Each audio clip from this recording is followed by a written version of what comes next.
لا إله إلا الله.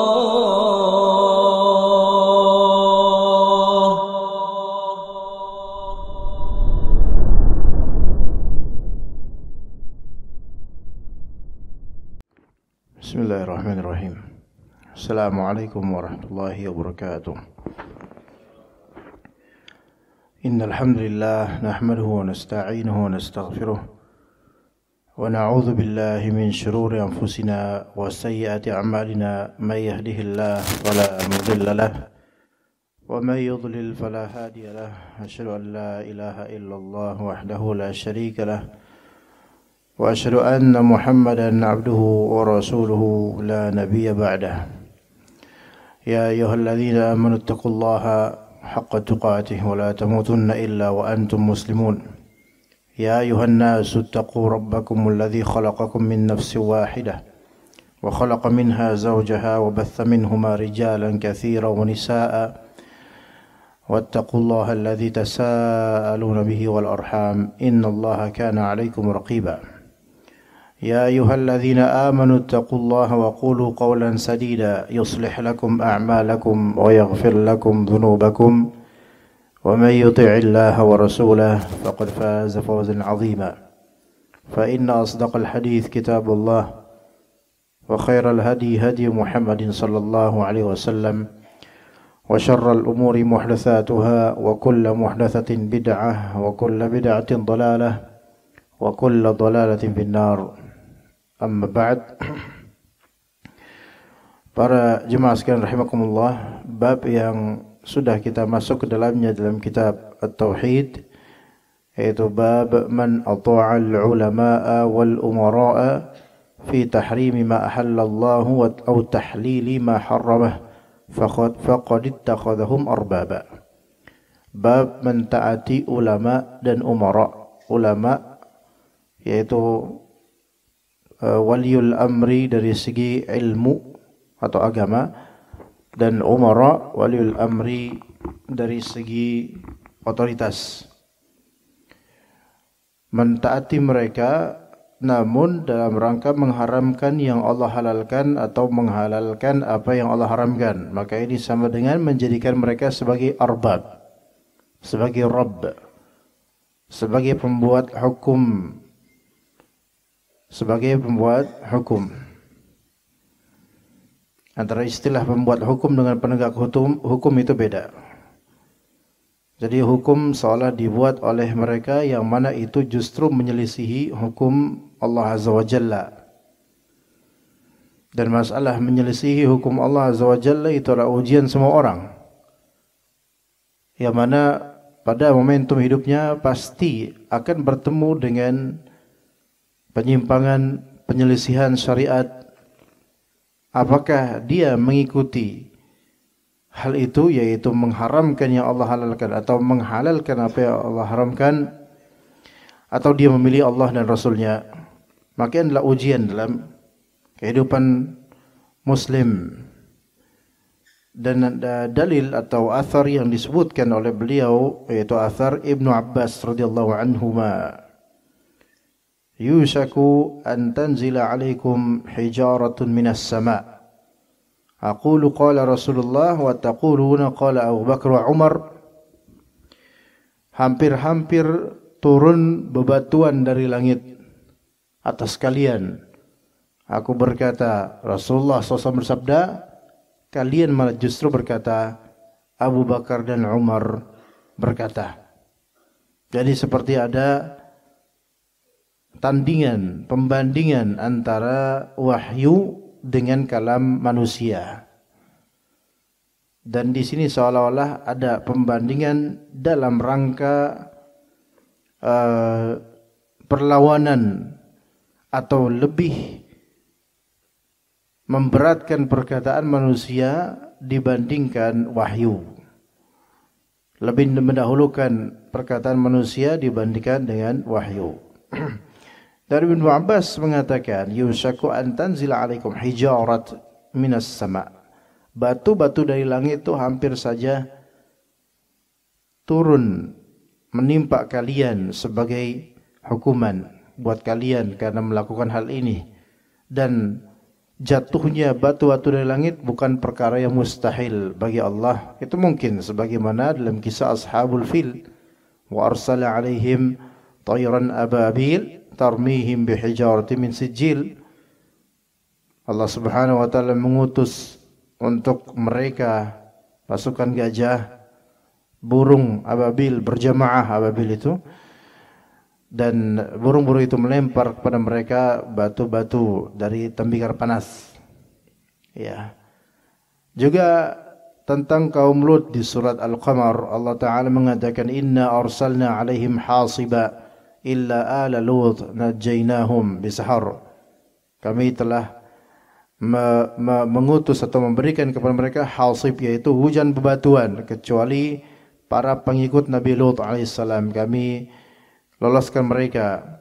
Dari kaum Lut itu dibalikkan, diangkat terlebih dahulu bumi untuk mereka, kemudian dibalikkan sehingga mereka berjatuhan menuju ke dasar atau menuju ke dalam lubang besar, dan dalam perjalanan menuju ke dasar itu mereka dilempar dengan bebatuan. Jadi itu azab untuk kaumnya Nabi Lut yang menyimpang. Jadi hasib itu adalah lemparan-lemparan bebatuan. Dan di sini Ibnu Abbas radhiyallahu anhuma menyebutkan bahwasanya di antara kemungkinan hukuman untuk orang-orang yang lebih mendahulukan perkataan manusia biasa dan tidak mengindahkan perkataan Allah dan Rasulnya, itu hukumannya ya semisal itu. Seolah-olah hukumannya dilemparkan dengan batu dari langit. Ya, padahal dalam beberapa riwayat Nabi SAW menyebutkan, yaitu perintah beliau untuk beriqtida terhadap Abu Bakar dan Umar radhiyallahu anhuma. Kata Nabi SAW, iqtadu billadzina min ba'di Abi Bakrin wa Umar. Ikutilah oleh kalian orang-orang setelahku, yaitu Abu Bakar dan Umar. Itu wasiat Nabi SAW.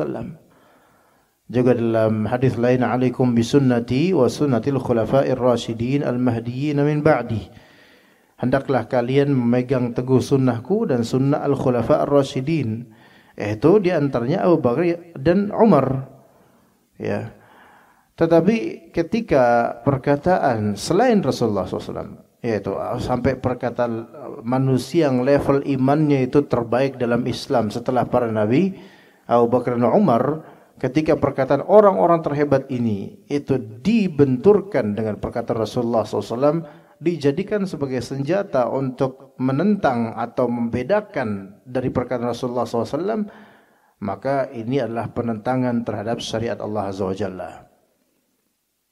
Kalau di zaman Ibnu Abbas, di zaman salaf aja hal-hal seperti ini diwanti-wanti, maka lebih-lebih ya di zaman sekarang dengan varian hukum yang berlaku ya dan berbagai keputusan-keputusan, maka harus dilihat ya, apakah ini bertentangan apa enggak dengan syariat Allah Azza wa Jalla.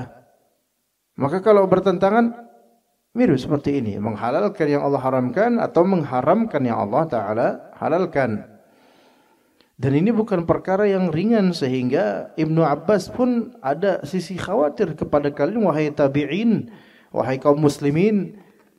Hampir-hampir batu-batu itu terlempar dari langit menuju kalian.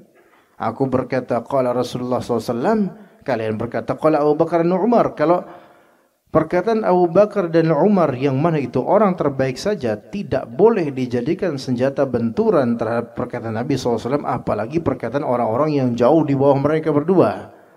Karena orang terbaik dalam Islam setelah para Nabi dan Rasul adalah para sahabat Nabi Muhammad SAW, dan yang paling tertinggi dari para sahabat Nabi Muhammad SAW adalah Abu Bakar As-Siddiq, kemudian Umar bin Khattab. Ya. Dan juga di sini sebelum kita tidak ke asar lain, tapi kita lebih fokus di perkataan Syekh Utsaimin rahimahullah. Kemudian dari perkataan ini terlahirlah keinginan kita untuk membahas dua hal. yang mana dua hal itu adalah penyakit dari zaman ke zaman. Kata Syekh Utsaimin rahimahullah, wa fil athari at-tahdhiru 'an at-taqlid al-a'ma wa at-ta'assub al-madhhabi alladhi laysa mabniyan 'ala asasin salim. Dalam athar Ibnu Abbas tadi itu ada tahdzir, ada peringatan terhadap yang namanya dua hal yaitu pertama at-taqlid al-a'ma, taklid buta, dan yang kedua at-ta'assub al-madhhabi, yaitu fanatisme madhab, yang mana hal ini fanatisme madhab, fanatik madhab itu tidak terbangun di atas asas pondasi yang selamat. Dua hal ini, taklid buta dan fanatik madhab, ya. Madhab yang kita maksud di sini lebih condong ke madhab fiqih tentu saja. Ini dua hal yang membahasnya ini memerlukan ya harus berani membahasnya gitu, karena emang ini di antara penyakit yang terjadi di zaman sekarang. Kalau taklid buta, penyakit yang terjadi pada orang-orang awam. Fanatik madhab, penyakit yang terjadi pada orang-orang alim. Jadi awam dan alim sama-sama punya posibilitas penyakit. Kalau taklid buta pada orang-orang awam yang gak mau belajar, maunya instan apa-apa, maunya ikut ajalah pokoknya sama fulan. Yang penting taklid buta, ya buta, enggak mau belajar sama sekali. Dan ta'assub madhabi ini biasanya untuk orang-orang yang bermadhab atau memproklamirkan madhab dan seterusnya. Namun walaupun demikian, sebenarnya taklid buta dan ta'assub madhabi ini seolah-olah kadang-kadang menjadi dua hal yang saling melazimkan satu sama lain. Orang yang fanatik madhab, banyak yang memang dia itu taklid buta kepada madhab yang dia fanatikkan. Dan orang yang taklid buta itu kerap kali ia fanatik terhadap pihak yang dia bertaklid buta padanya. Jadi mutalaziman, melazimkan satu sama lain. Tapi kita bahas terlebih dahulu, pertama taklid buta, taklid a'ma, dan yang kedua adalah ta'assub madhabi, yaitu fanatisme bermadhab. Ya. Ya, tentu dua hal ini kalau kita kupas, banyak orang enggak suka, banyak orang kesel dengannya, dengan pengupasan ini, tapi ini penting. Pertama, taklid al-a'ma. Apa itu taklid? Dari kata asalnya qiladah. Qiladah itu sesuatu yang menjadi dikalungkan di leher. Kalung itu qiladah. Orang yang bertaklid itu ibaratnya muqallid. Itu ibaratnya dia itu seperti lagi digeret dan ini dikalungin, terus kayak binatang peliharaan yang dikalungin gitu, dibawa kemanapun majikannya pergi ya dia ikutan karena ya dikalungin. Muqallid gitu loh. Itu taklid, berbuat taklid, yaitu dia ikutan tetapi tanpa petunjuk gitu loh. Ya udah wes ikut aja lah gitu loh. Enggak pikir apa-apa. Nah, itu bertaklid. Istilah taklid ini kerap memang memberikan kesan negatif. Karena kata Ibnu Abdul Barr dalam kitabnya,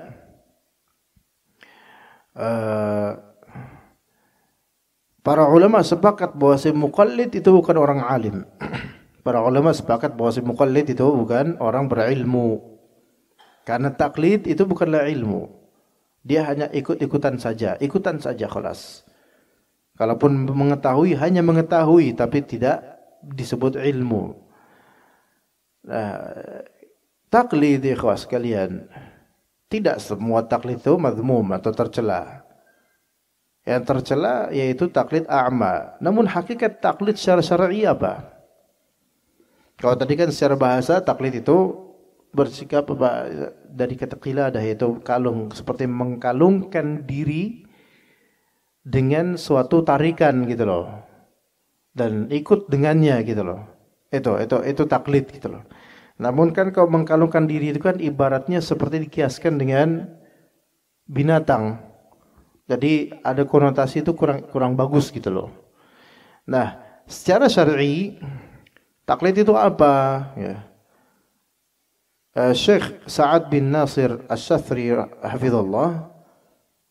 Ya, saya masih ingat kitab beliau judulnya Al-Ijtihad wa Taqlid.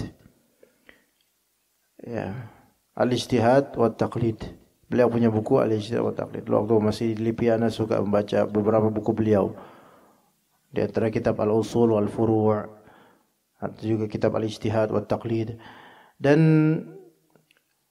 beliau mengulas masalah ijtihad dan taklid dan perbedaannya dan makna-maknanya itu luar biasa baik, sangat baik dari pendapat para ulama.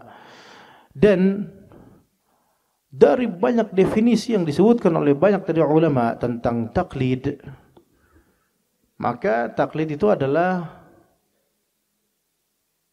ittiba'u qawli man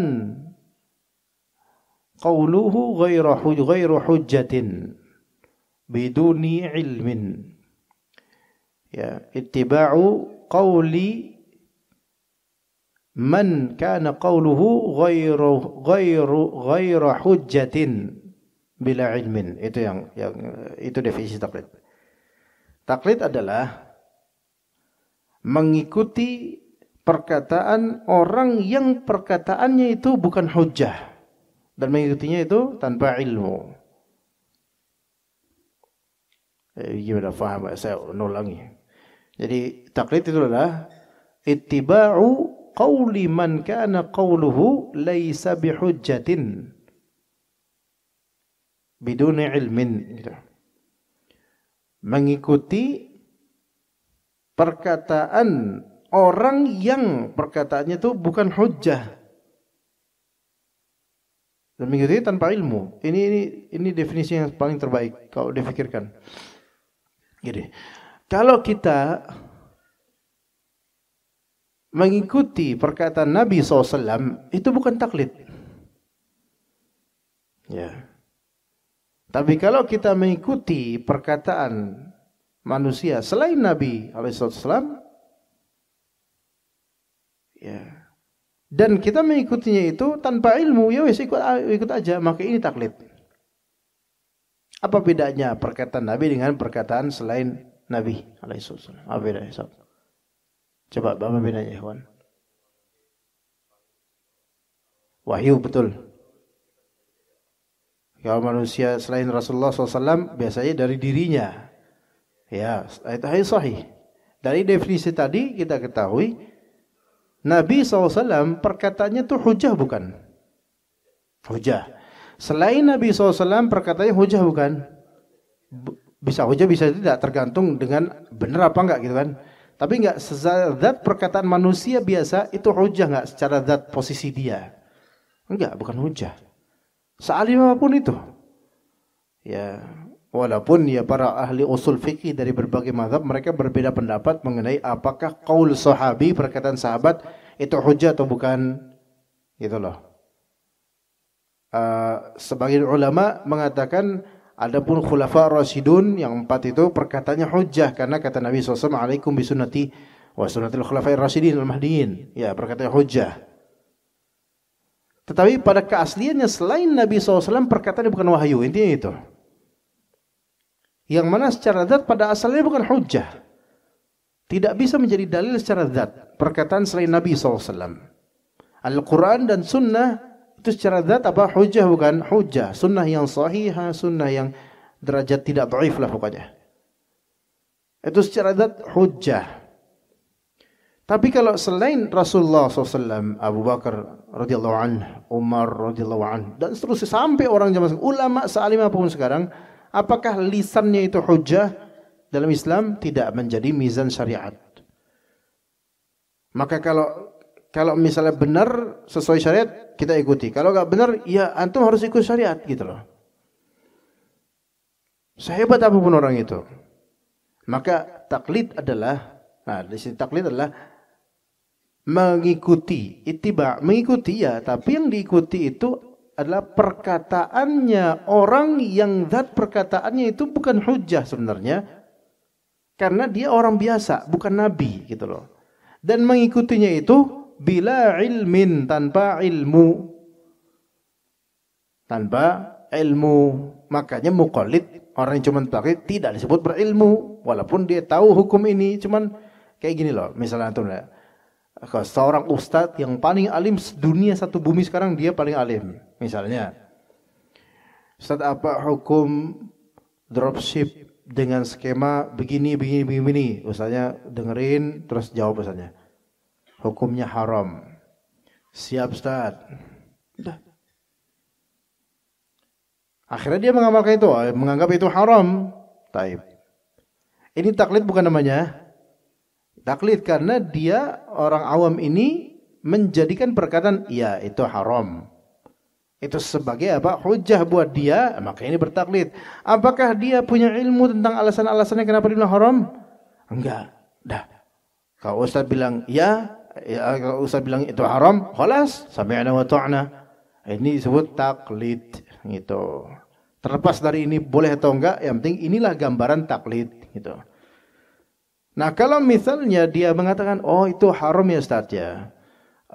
Afwan Ustaz, dengan segala kesabaran, ana pengen tahu Ustaz, apa hujjah atau dalil atau alasan kenapa kok itu haram Ustaz, afwan Ustaz gitu, dengan sopan gitu. Ya pokoknya haram, ya saya tahu haram kok, gitu kata Ustaznya. Oh, nggih Ustaz. Terus kemudian udah enggak usah macam-macam, ntar Ustaz marah lagi, udah. Akhirnya pergi dan kemudian menganggap itu haram. Ini masih taklid gak levelnya? Taklid. Ya. Taib. Di konteks lain, dia bertanya ke ustaz lain tentang hal. Ya. Misalnya, Ustaz, ana punya piring terbuat dari perak, kata orang itu. Piring ini enak nih buat nguyup sayur asam misalnya. Keren kan? Piring terbuat dari enggak perak deh, emas, Masya Allah, dari emas. Taruh sayur asam, biasa anak buat nguyup sayur asam. Mantap kan? Ya, ustadznya bilang haram itu. Waduh, masa haram Ustaz? Iya. Wah. Nah, ini masih level taklid nih. Karena dia level mau mengikuti perkataan ana sebagai ustadz yang perkataan itu bukan hujjah dalam Islam. Gitu loh. Dan belum ada ilmu yang keluar, baru iya, tidak, halal, haram, dah gitu doang. Terus antum nanya, haram ya Ustaz? Bukannya asalnya sesuatu itu halal ya Ustaz ya? Emang ada dalilnya Ustaz? Ada, kata anda. Apa dalilnya?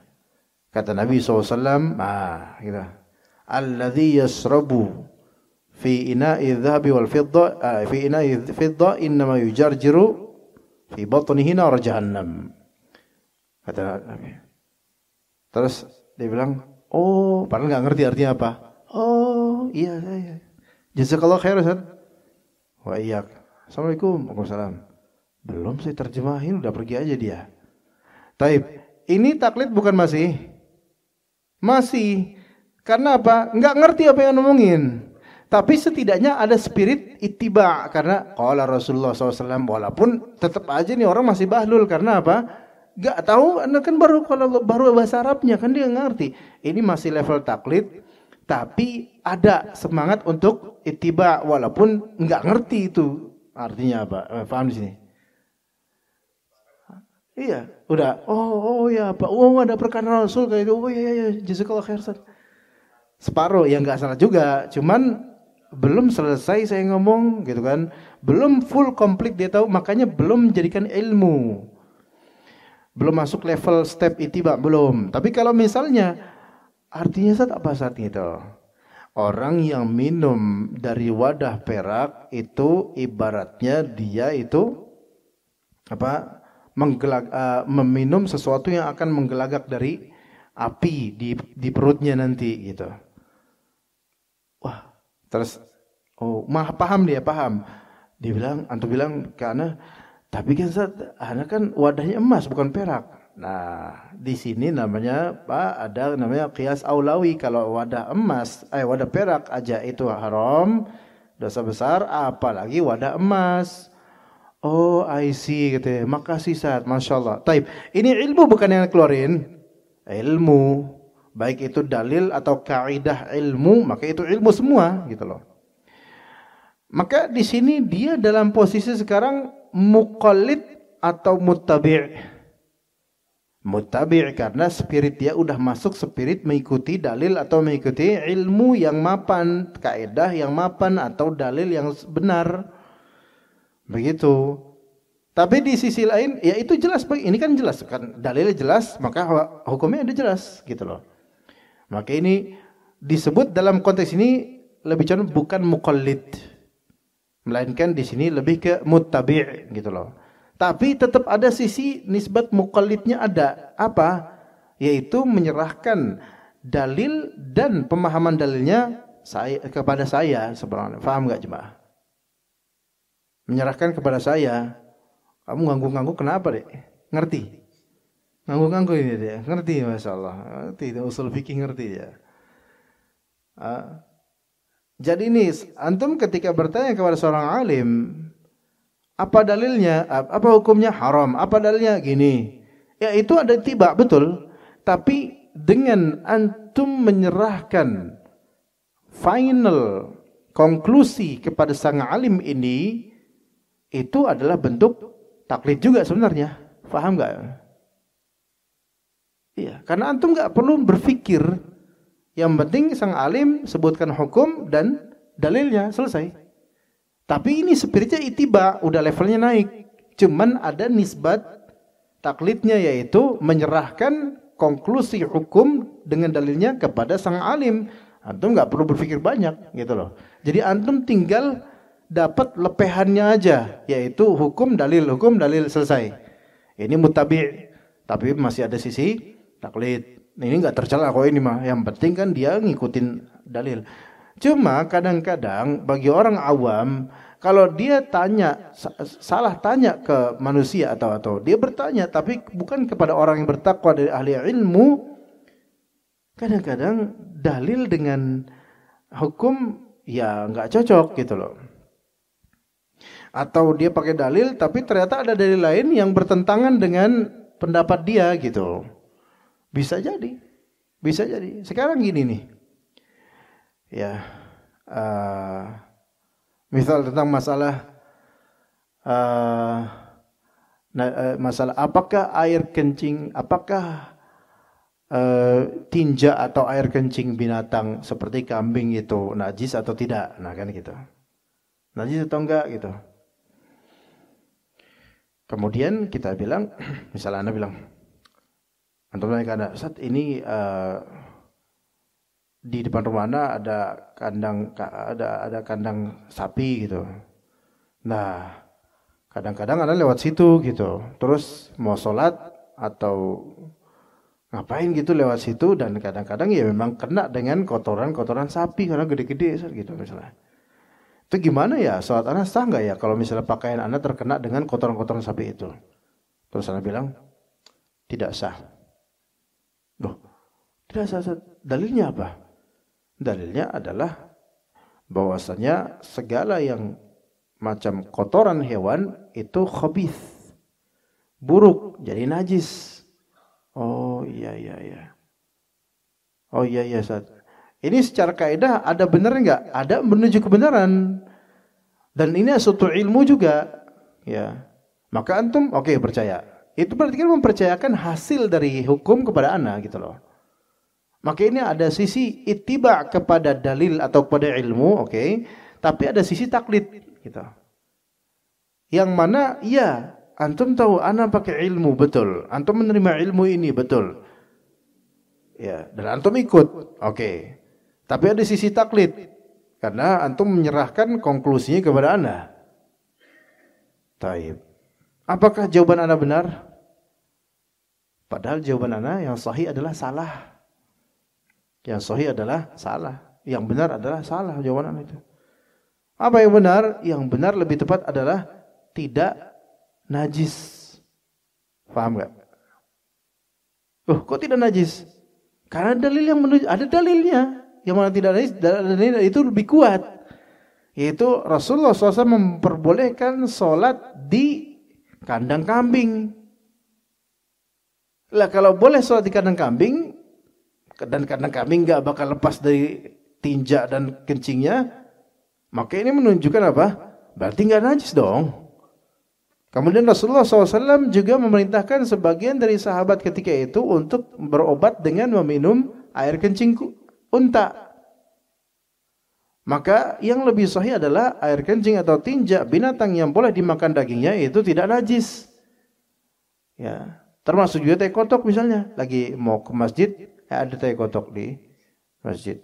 Mungkin masjidnya DKM melihara ayam buat investasi mungkin.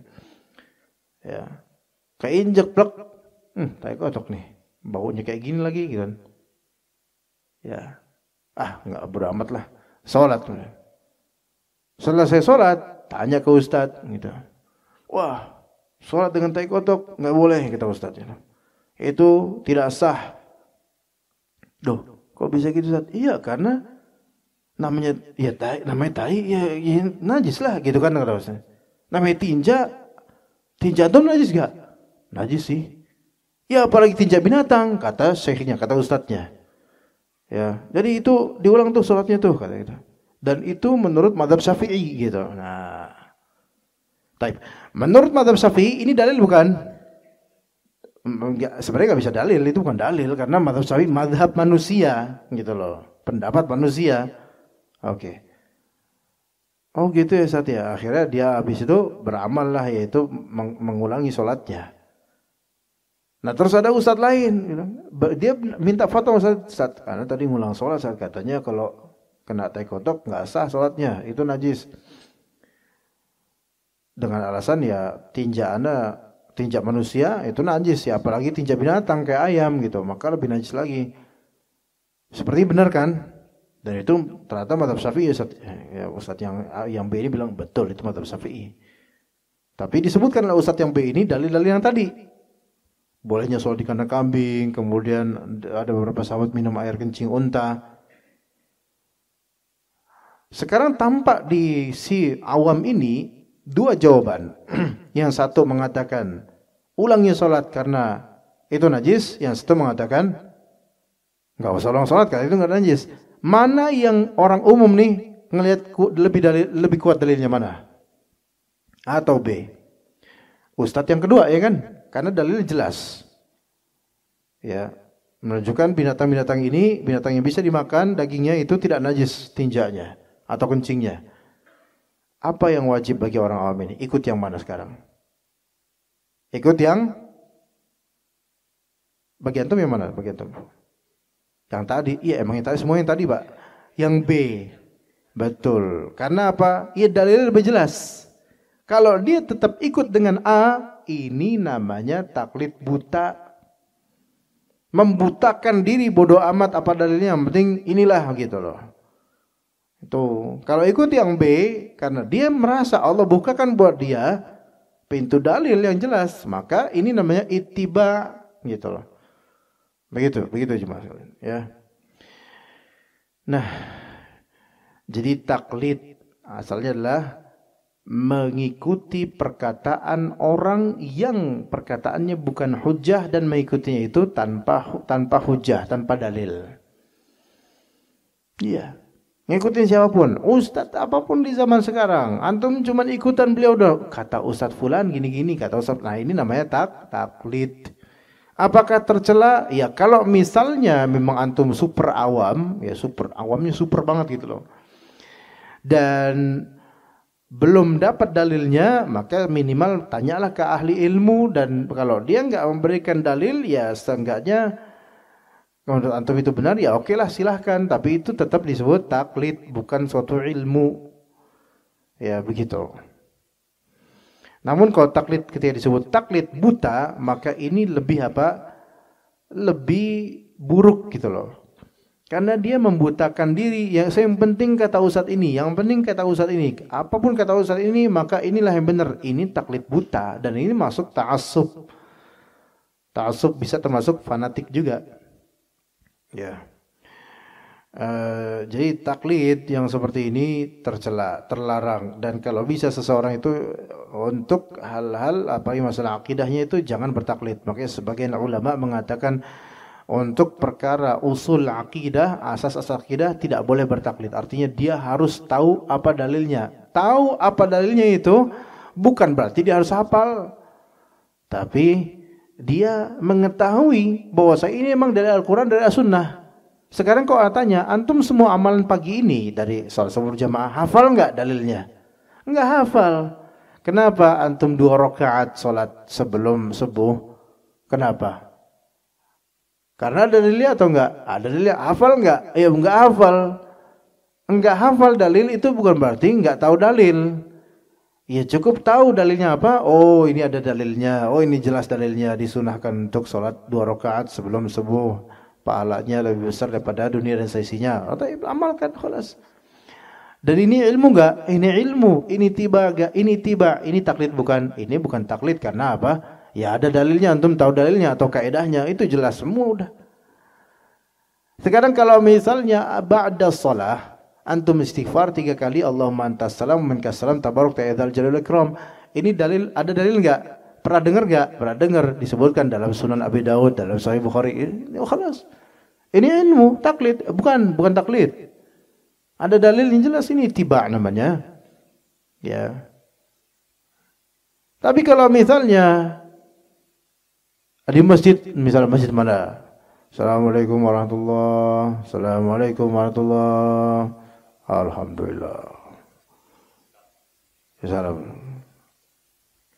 Kanan, kiri, depan, bawah, serong kanan, serong kiri, serong belakang, serong. Yang mana itu kebiasaan masyarakat misalnya. Kalau kita tanya apa dalilnya Pak, kok bisa kayak gini? Marah dia. Dalil, apaan sih ya dalil. Nah, ikut aja. Ya. Astagfirullah. Baru istighfar saya masa udah selesai aja. Taubatan nasuha. Tuh disuruh taubat kita tuh. Itu zikir kapan ya kayak gitu-gitu ya? Saya lupa. Di mana ya saya dapat? Taubatan nasuha. Itu zikir apa coba, jemaah? Kalau ada apa itu? Kayaknya sering dengar di mana gitu dulu. Ayo, mungkin di antara antum ada yang ahli bid'ah mungkin misalnya. Gimana? Taubatan nasuha. Di mana itu? Apa zikir setelah salat apa ya? Setelah salat. Dan wirid setelah itu, sekarang kalau kita doa setelah salat itu biasa kan ini ya, ada pemimpin doanya. Nanti yang jemaah pada aminin walaupun enggak ngerti ini doa apaan. Ya. Sultanik gitu. Wah, sultanik aja pokoknya ada sultanik lagi doa berarti dia. Dan menganggap itu adalah doa-doa setelah sholat. Karena apa? Itu yang kita lihat selama ini. Berarti kita ini mengambil agama hanya dari apa yang kita lihat, bukan dari apa yang kita ilmui. Ini taklid bukan? Oh ini super taklid namanya. Super taklid. Super, taklid bener-bener taklid. Ada beda sedikit wiritan namanya. Wah ini kayaknya bukan masjid kita, ini beda deh kita. Nah ini. Bahkan antum sendiri ikhwan, sekarang kalau misalnya salat subuh, salat qabliyah subuh 2 rakaat, antum di tasyahud salat 2 rakaat itu tasyahudnya duduk iftirash atau tawarruk. Tegak atau iftirash atau tawarruk.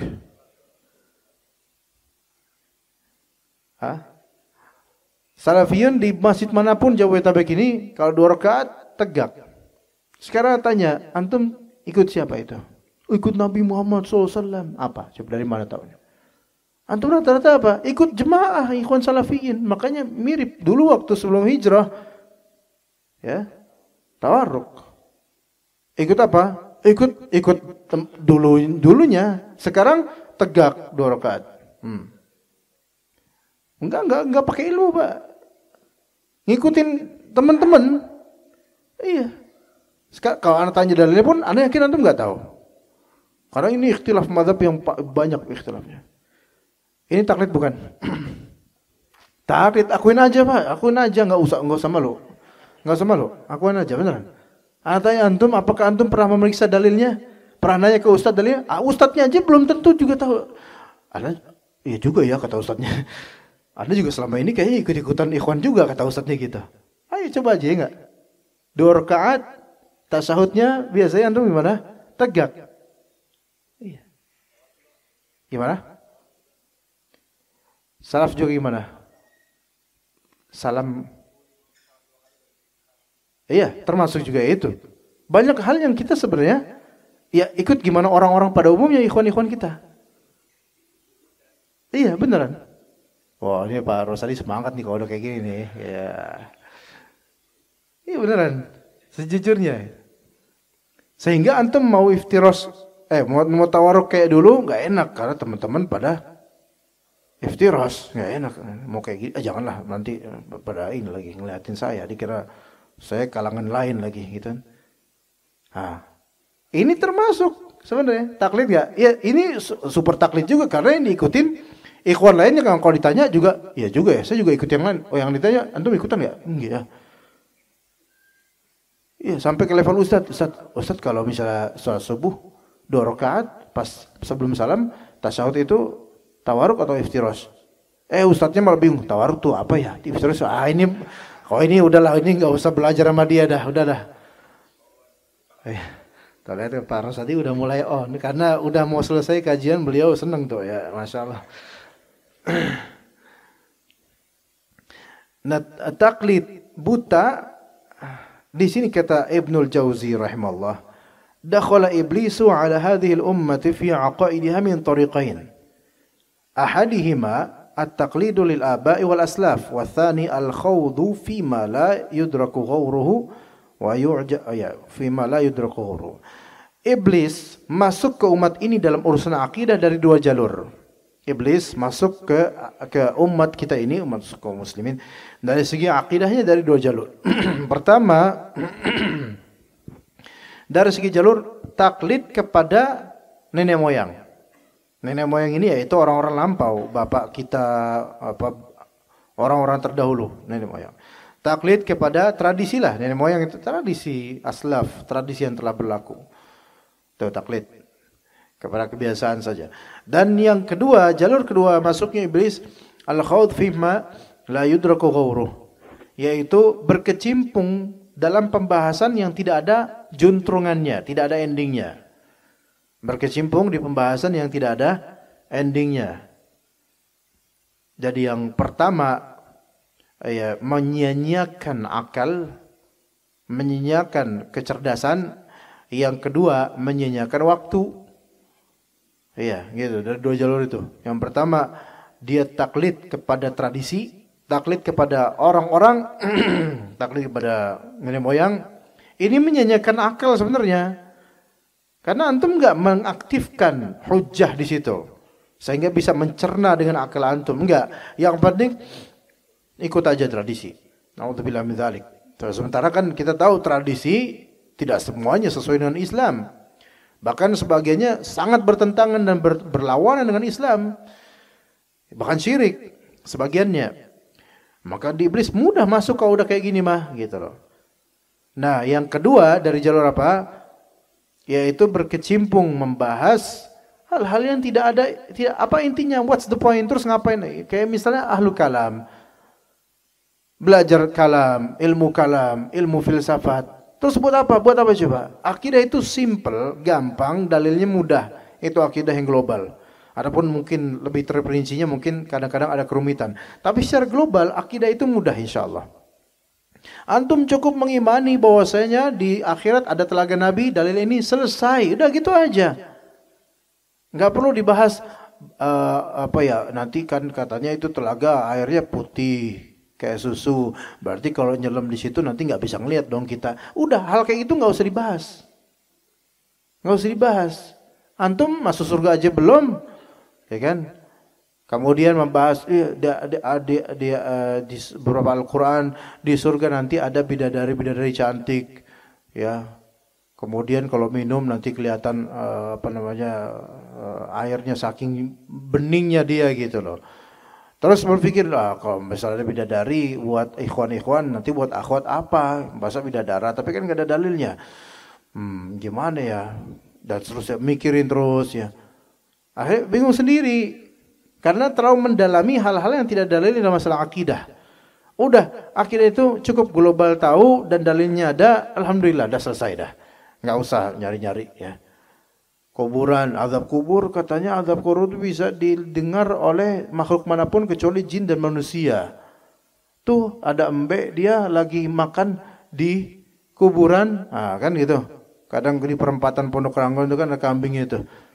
Kok anteng-anteng baik lah. Apa nggak takut azab kubur ya itu kambing ya? Masa sih? Mulai kan. Udahlah kalau dalilnya udah sami'na wa ta'na selesai udah, percaya aja udah khalas. Enggak usah dilogikakan gitu loh. Katanya kalau misalnya mendengar azab kubur tuh kita ketakutan gitu, tapi itu kambing anteng aja. Apa kita harus observasi ya? Tanya ke kambingnya. Nah, ini mulai gila nih orang nih mulai. Kalau untuk dalil ittiba selesai, sami'na wa ta'na wa saddaqna, kita percaya, kita taati, kita dengar dah selesai. Itu untuk dalil, itu untuk hujjah. Tapi kalau kepada perkataan orang, alasannya apa, dalilnya apa, kaidahnya apa, begitu. Ya. Jadi jangan waste, jangan intelligence kecerdasan manusia itu jangan disia-siakanlah dengan taklid.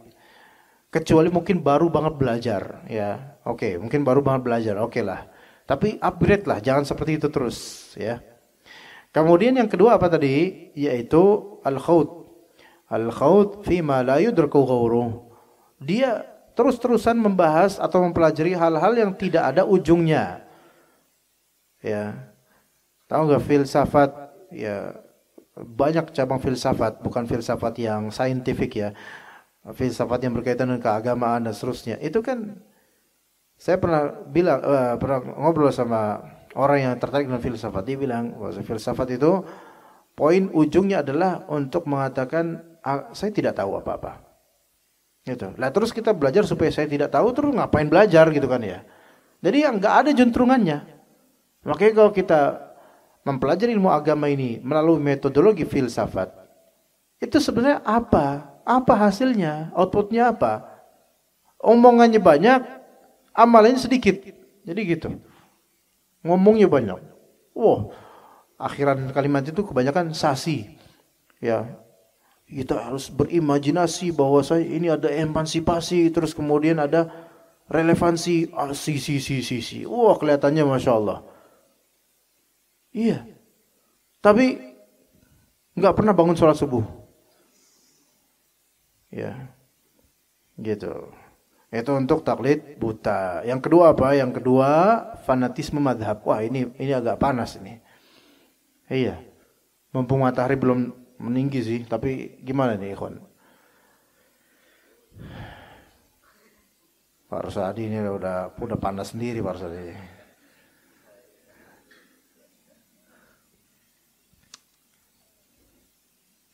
Kondangan jam berapa Pak? Kondangan Pak? Jam 10. Gimana ya? Apa bisa kita jamak makan pagi dengan makan siang di kondangan? Mungkin ada ini jamak takdim kondangannya mungkin diawalkan mungkin gitu Pak. Kondangan takdim ya. Ta'assub madhabi, fanatisme madhab ini adalah sesuatu yang telah terjadi dan ana pribadi merasa ada beberapa gerakan menujunya sekarang di tengah-tengah ikhwah salafiyin. Ya. Ya, ada sedikit gerakan di beberapa pihak, baik beberapa ustadz atau beberapa penuntut ilmu yang semangat luar biasa, pengen menggerakkan menuju ke sini gitu loh. Ya, ini ada bicara ini terserah mau pada nggak setuju enggak, sepenelitian ada seperti ini. Terutama menuju mazhab Syafi'i, terutama sekali ya. Bukan berarti mazhab Syafi'i itu buruk, bukan. Madhab adalah ma dhahaba ilaihi ulama, yaitu apa yang menjadi pendapat ulama itu madhab. Madhab begitu loh. Itu madhab adalah ma dhahaba ilaihi al-alim, atau apa yang menjadi pendapat sang alim. Jadi madhab dari Abu Hanifah, Malik, Syafi'i, Imam Ahmad itu semua madhab manusia. Ya, bukan berarti mereka membuat syariat baru, bukan, tapi ijtihad mereka. Dan ijtihad para ulama-ulama madhab sesuai dengan nas-nas imamnya. Namun sekarang yang lihat dengan berkembangnya media sosial dan banyaknya ikhwan-ikhwan atau para penuntut ilmu, baik mereka lulusan pesantren atau yang tadi bukan lulusan pesantren terus hijrah dan kemudian mempelajari ilmu-ilmu lebih dalam, itu beberapa dari mereka itu memproklamirkan kita itu baik secara lisan lidah maupun secara lisan kelakuan untuk bahwasanya kita itu harus bermadhab, dan kalau tidak berarti kita anti madhab. Itu seperti itu. Ya, carilah jalan yang tengah. Bermadhab itu bagus, namun bukan satu-satunya jalan untuk memahami agama atau fikih. Madhab yang saya maksud di sini madhab fikih, kawan. Adapun madhab dari segi manhaj, maka yang wajib kita ikuti madhab Ahlus Sunnah wal Jamaah, karena itu yang sesuai dengan dalil. Ya, terutama sekali madhab Syafi'i. Banyak alasannya. Alasannya bahwasanya umumnya di Indonesia pakai madhab Syafi'i lah, ya bagus. Kalau benar madhab Syafi'i bagus, alhamdulillah. Tetapi kan yang kita lihat sekarang, orang itu banyak mau cuman ikutin madhab Syafi'i ketika bab taharah sama solat dan beberapa berkaitan dengan kebid'ahan doang. Nah baru tuh madhab Syafi'i dia tuh. Untuk masalah haji, masalah nikah, masalah jual beli, enggak ikut madhab Syafi'i. Tapi harus ikut madhab Syafi'i. Wah, kalau misalnya kita ikut dengan madhab orang Saudi, wah, dan seterusnya. Wahabi lah, inilah, itulah, dan seterusnya. Ya. Nah, ta'asub madhabi ini sudah lampau. Dan sekarang, seperti mau digerakkan, ayo kita betul-betul harus bermadhab ini, harus punya madhab. Kalau enggak, berarti dia bukan betul ilmu, dan seterusnya, dan seterusnya. Tapi hakikatnya orang-orang ini belum tentu juga benar-benar belajar madhab yang mereka anut. Nah kan masih semangat doang, semangat untuk belajar. Ya. Nah dahulu memang ada beberapa orang alim yang mana taklid, betul-betul taklid 100% sama madhab, nggak boleh keluar dari madhab pendapatnya. Walaupun mungkin batil, walaupun hadisnya dhaif, walaupun konklusinya nggak benar, walaupun bertentangan dengan hadis yang sahih. Pokoknya tetap dalam koridor madhab. Ini ulama murni, ulama madhab yang seperti ini tercela. Karena menganggap madhabnya imam ini, madhabnya Syafi'i misalnya, atau madhab Hanbali, atau madhabnya imam ini, itu pakem syariat. Enggak mungkin salah, atau enggak boleh disalahin, makanya salah.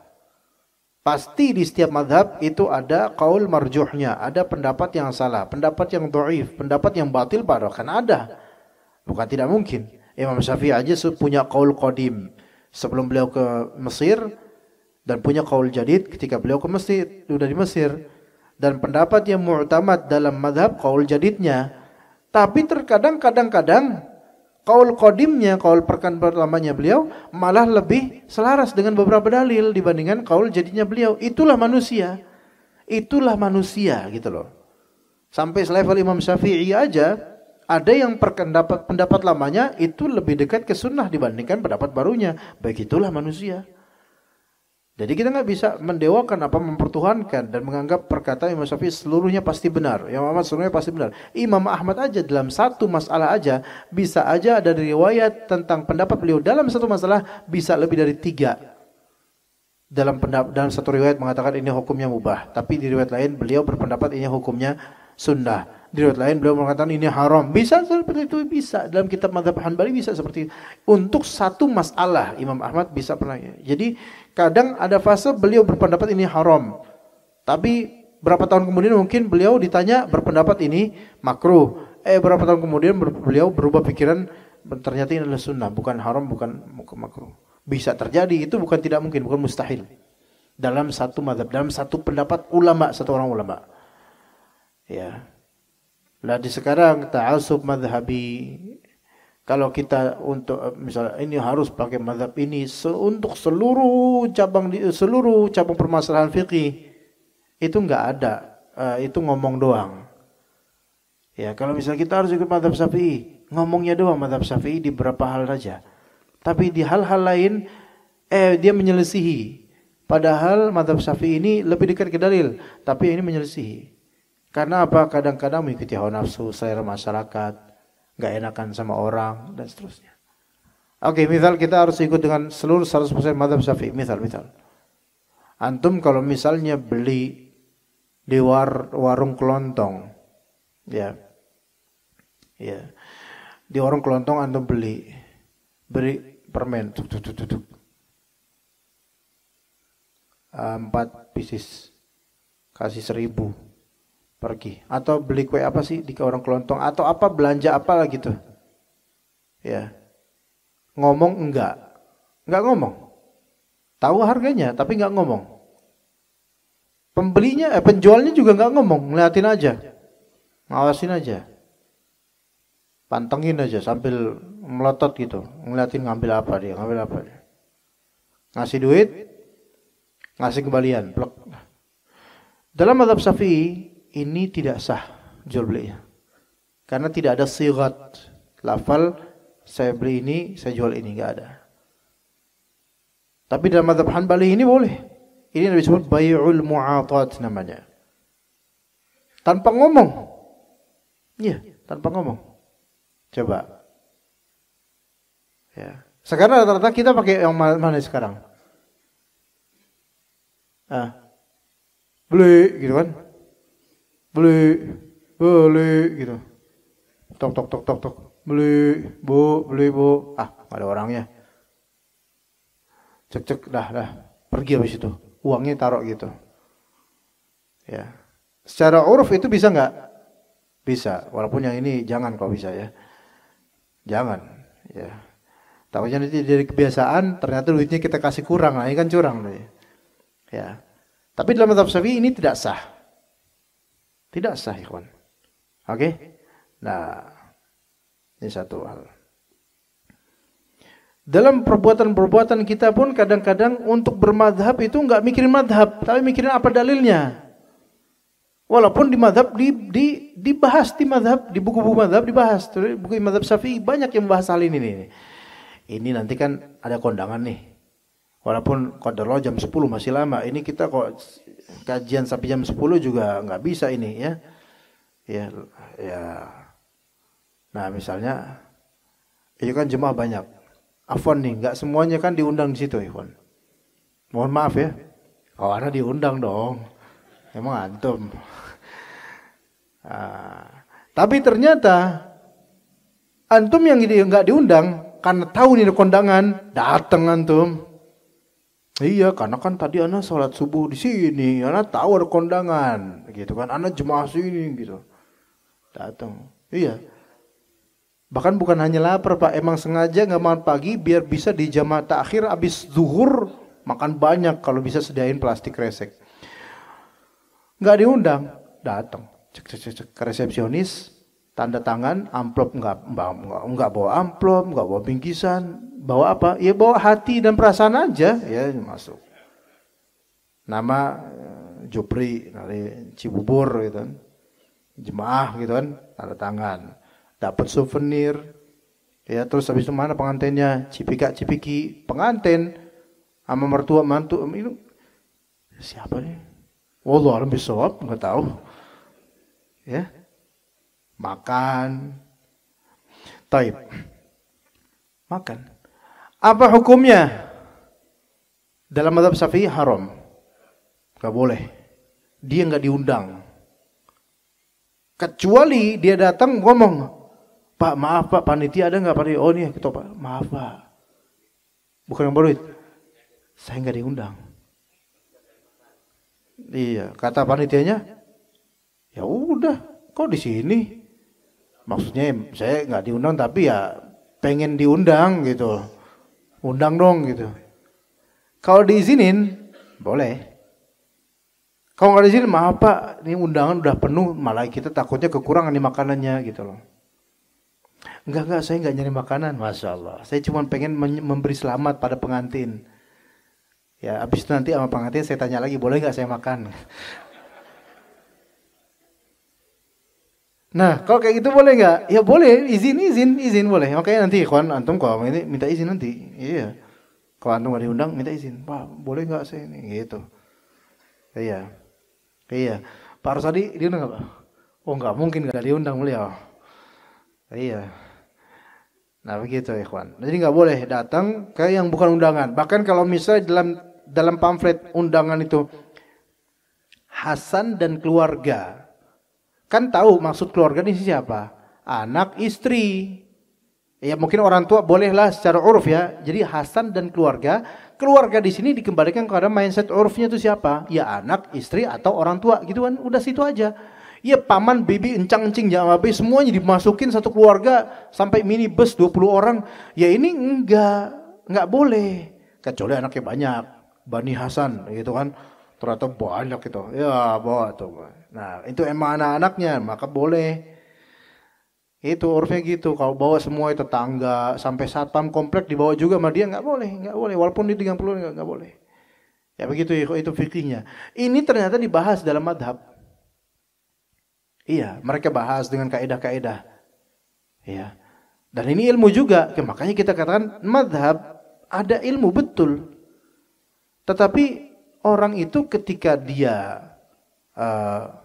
mau kondangan kayak gitu nggak diundang tapi pengen itu, apakah dia pikir ini menurut mazhab Syafi'i apa ya? Repot kan? Tapi apa? Ini boleh nggak ya dalam Islam? Dia cari dalilnya, gitu loh. Dia cari kaidahnya. Jadi mazhab ini harus dimindsetkan bahwa mazhab itu adalah kendaraan dan kendaraan itu variatif, bukan hanya itu saja. Begitu loh jemaah sekalian. Ya, sehingga kita tidak boleh ta'assub dengan kendaraan. Antum misalnya ta'assub dengan kendaraan, kadang-kadang juga ta'assub fanatik buta dengan kendaraan. Misalnya saya kalau pergi ke Jawa, saya nggak mau naik bis kecuali naik bis ini, sebutin nama bis. Nggak naik bis itu, saya balik lagi pokoknya. Ini kan orangnya mikir, kok sampai segitunya sih gitu loh. Saya misalnya kalau mau naik bis, saya harus pakai bis Karina. Iya. Pakai bis Karina. Kalau ternyata saya salah nggak naik bis Karina, pokoknya dipaksa itu, saya nanti bakal balik lagi dari Solo, balik lagi sini supaya demi naik bis Karina. Konyol nggak? Konyol. Nah, sebab ta'assub madhabi, sebab pertama yaitu tidak berpegang kepada jamaah kaum muslimin. Yaitu tidak berpegang pada jamaah kaum muslimin. Jadi berpegangnya itu pada pecah-pecahan gitu loh. Kelompok-kelompokan. Enggak boleh kayak gitu. Ya. Enggak ada spirit tuh pengen kaum muslimin tuh ayo satu, kesatuan gitu loh. Tapi spiritnya adalah gua Syafi'i loh, gua Hanbali loh, gua enggak. Dan itu bisa terjadi di antara beberapa penuntut ilmu yang sedang euforia terhadap mazhab-mazhab. Antum lebih condong kemana, akhi? Ana mah Syafi'i ana.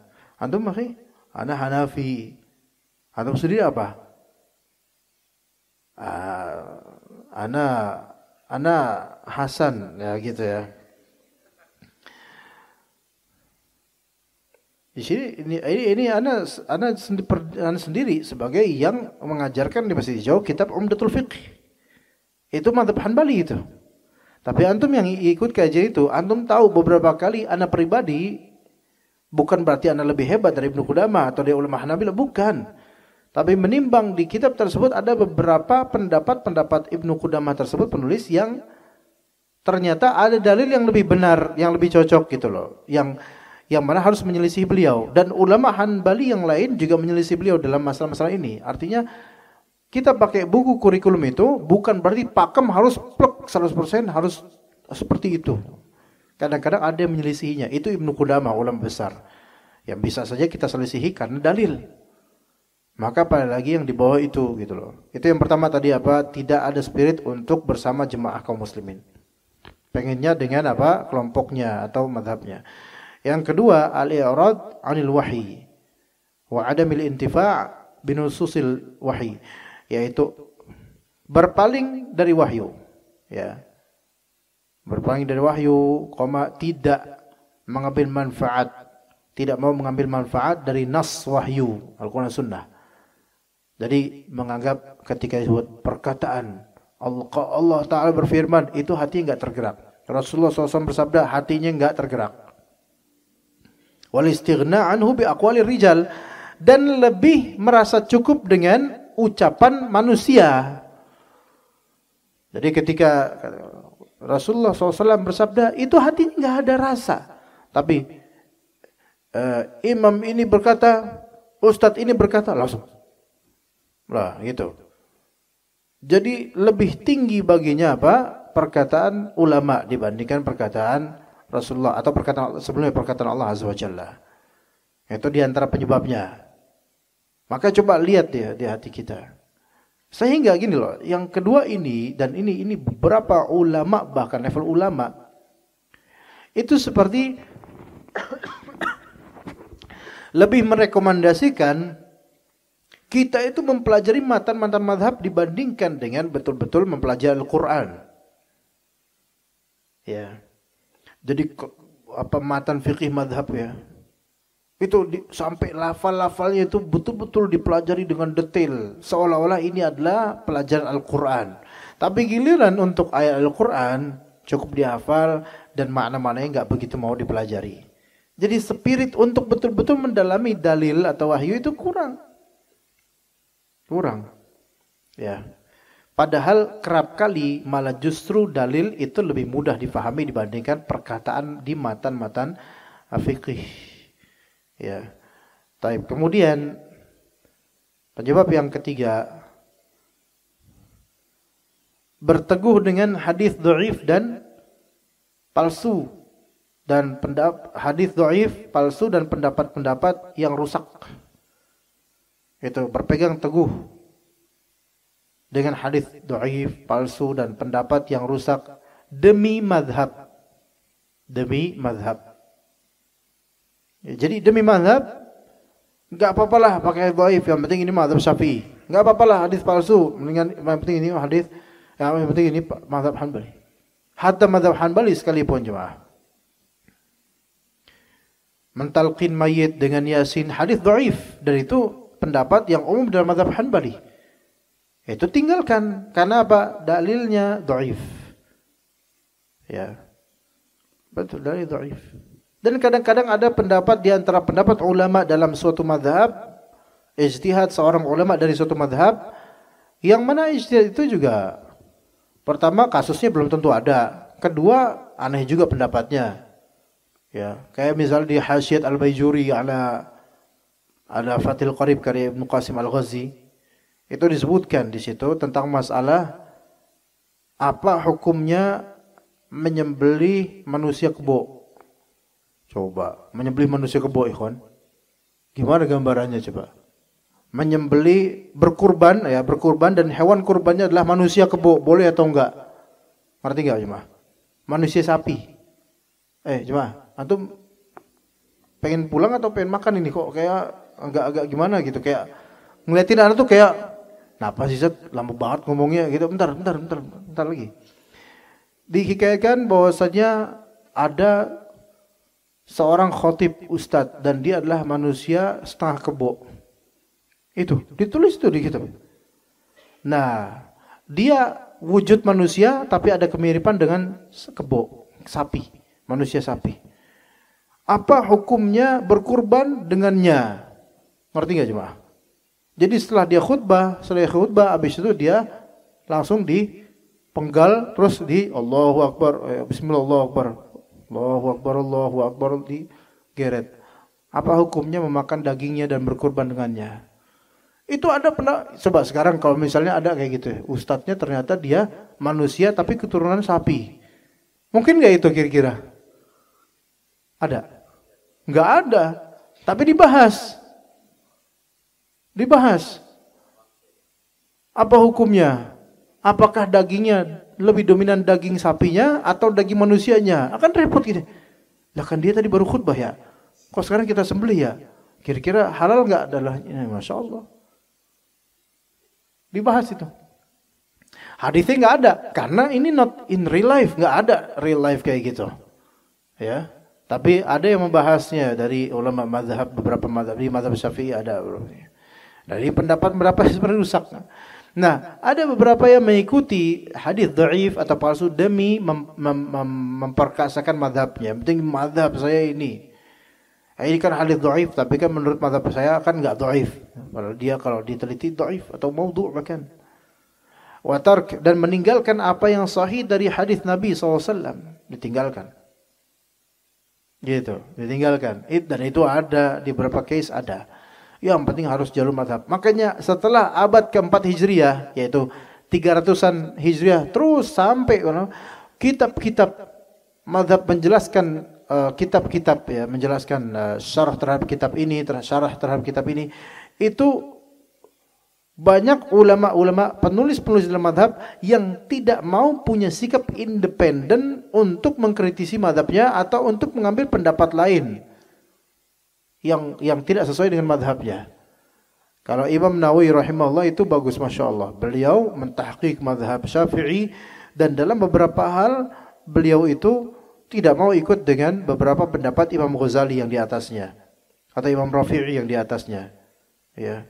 Beliau memilih pendapat yang sesuai dengan dalil. Itu Imam di kitab Majmu' itu banyak pendapat Imam Nawawi yang tidak selaras dengan mazhab umumnya Syafi'i, tidak selaras dengan ulama Syafi'iyah. Beliau berani, wa hadza huwa as-sahih, ini yang lebih sahih karena dalil menunjukkannya. Ini baru Masya Allah Imam Nawawi. Makanya walaupun Imam Nawawi itu dalam mazhab Syafi'i, tapi dipakai untuk semua mazhab orang-orang ulama.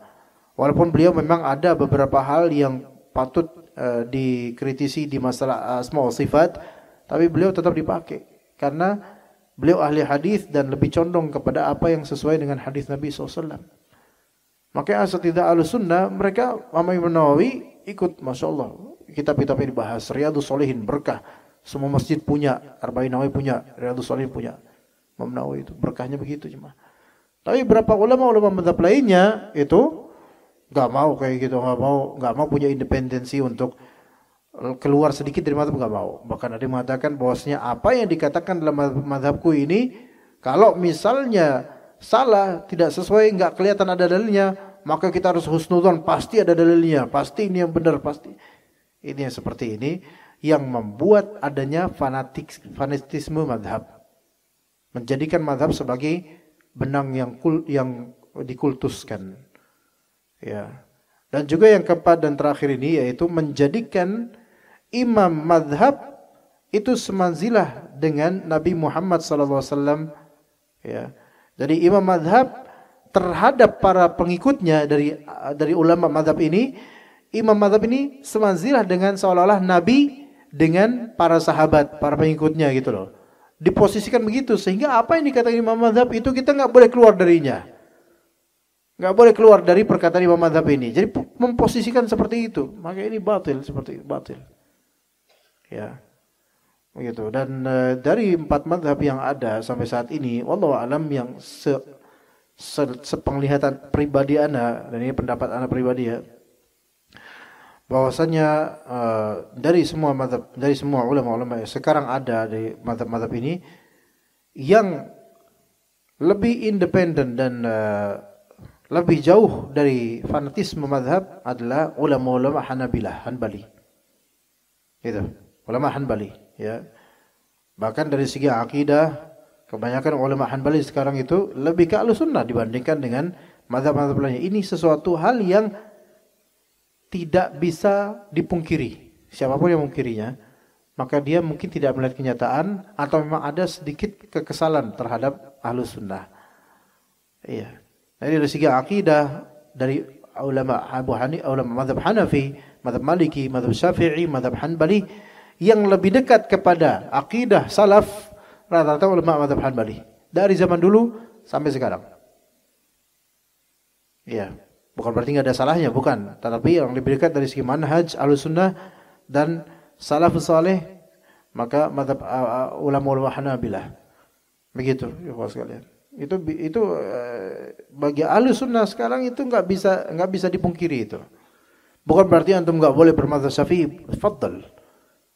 Belajar madzhab Syafi'i, fadl, silahkan kalau memang itu yang terbaik buat antum. Tetapi sekali lagi jangan fanatik dan hati-hati dalam belajar fikih madhab.